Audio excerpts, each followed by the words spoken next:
Hello, ladies and gentlemen. Welcome to today's session. We are going to be discussing t-test in academic research. My name is Lucy Wanjiru. Welcome on board. The t-test is a statistical method used to determine if there is a significant difference between the means of two groups.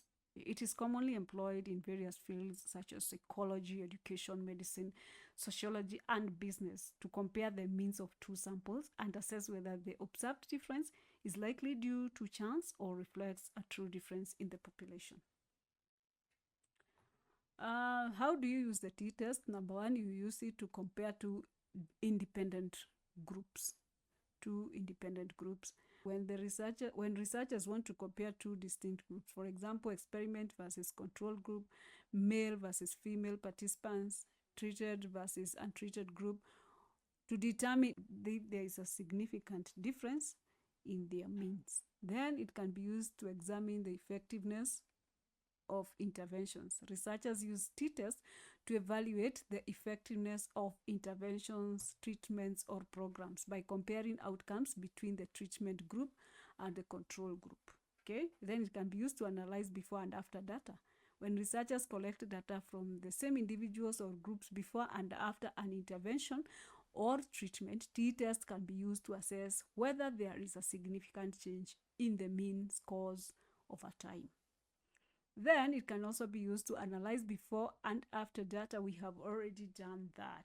Types of t-tests: we have independent samples t-test. This one is used when comparing means of two independent groups.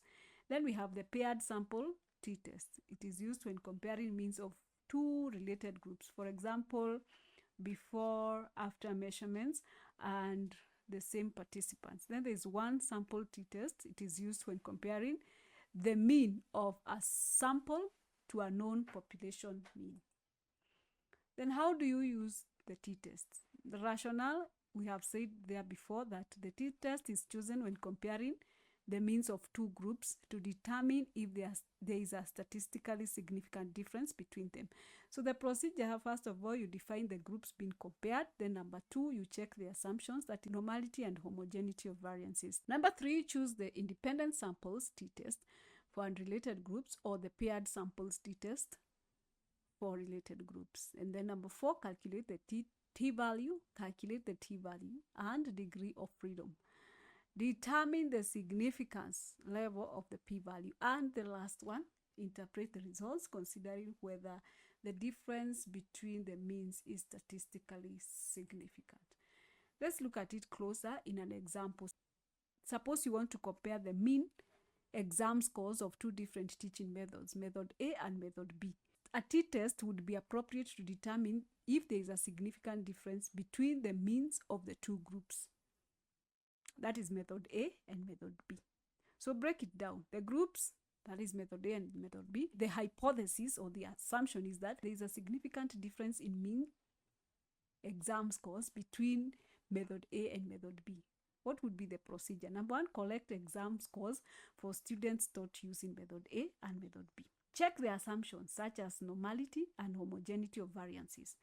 Then perform an independent sample t-test using statistical software. Then let's say you calculated the t-value as 2.45 with a p-value of 0.02. What would be the interpretation? That there is a significant difference in mean exam scores between method A and method B at the level of 0.05. That indicates that one method may be more effective than the other.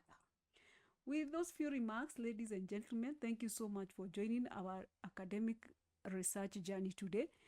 If you have found this video helpful, don't forget to subscribe for more insightful content. Then give us a thumbs up, like and share. Also engage us in the comment section because we would really love to hear of your reviews, your questions and suggestions. Until next time, happy researching. My name is Lucy Wanjiru. Adios.